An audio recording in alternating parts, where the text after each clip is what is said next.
There was a time mornings felt heavy, not because I was tired, but because I started every day already behind. Alarm, avoidance, distraction, panic, repeat. I wasn't lazy. I wasn't broken. I was just waking up in reaction mode. And for a long time, I thought I needed the perfect routine to fix that. I didn't. I needed ownership. I didn't transform my life overnight. I didn't download discipline. I didn't become a 4 a.m. warrior. I just changed one thing, then another, then another. Small wins stacked like bricks.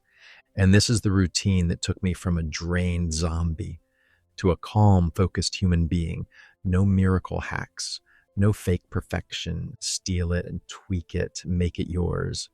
The first thing I changed was when I wake up, not early for a badge, early for quiet.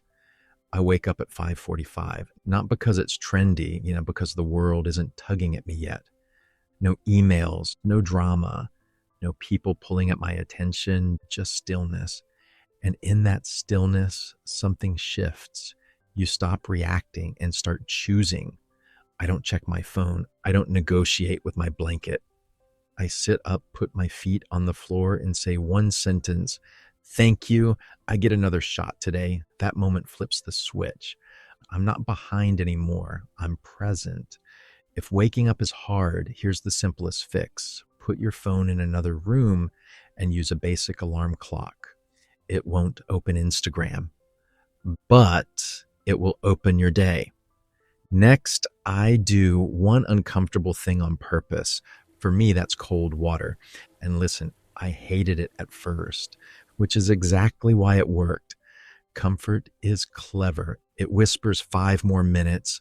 It convinces you avoidance is self-care. But discipline, that's self-respect in motion. Cold water isn't magical. It's a signal. It tells your brain, we're not negotiating today. If you hate cold showers, do something else uncomfortable. Step outside, do push-ups, stretch. Just prove to yourself early you can do hard things. That confidence follows you all day. Then I go quiet. 10 minutes, no Wi-Fi, no podcasts, no noise, just me and my thoughts. We think stillness is boring, but that's only because we're addicted to stimulation. Clarity doesn't show up when everything's loud. It shows up when things slow down. Sometimes I meditate. Sometimes I pray. Sometimes I just ask, who am I choosing to be today? Not what do I need to do? Who am I showing up as? Because if you don't direct your day, the internet will do it for you. Stillness puts you back in the pilot seat. After that, I journal, but not the Dear Diary kind. This is tactical in 3 lines. What am I grateful for? What would make today a win? What's one thing I must avoid to not ruin it? That last question matters more than people think. One morning, mine was, don't check email before 10. That single rule saved me hours of anxiety. This isn't about writing pretty words. It's about not drifting. 5 minutes is enough. Now we build momentum because motion creates emotion. I move before the world asks me for anything, not extreme, not perfect, just movement, a walk, weights, stretching, about 20 to 25 minutes. That sweat isn't just physical, it's a message.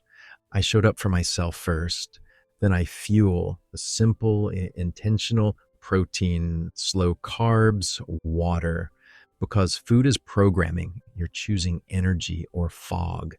And the biggest shift of all, create before you consume.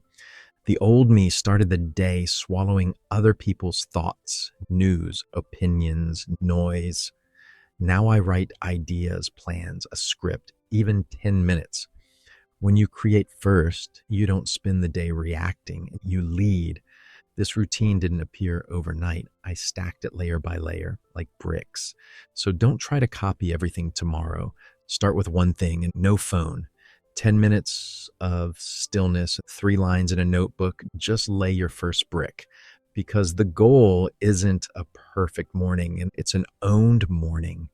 And if every day feels like the same chapter on repeat, change the first 30 minutes and the whole story shifts. Comment the one habit you're starting tomorrow. I'll heart every reply.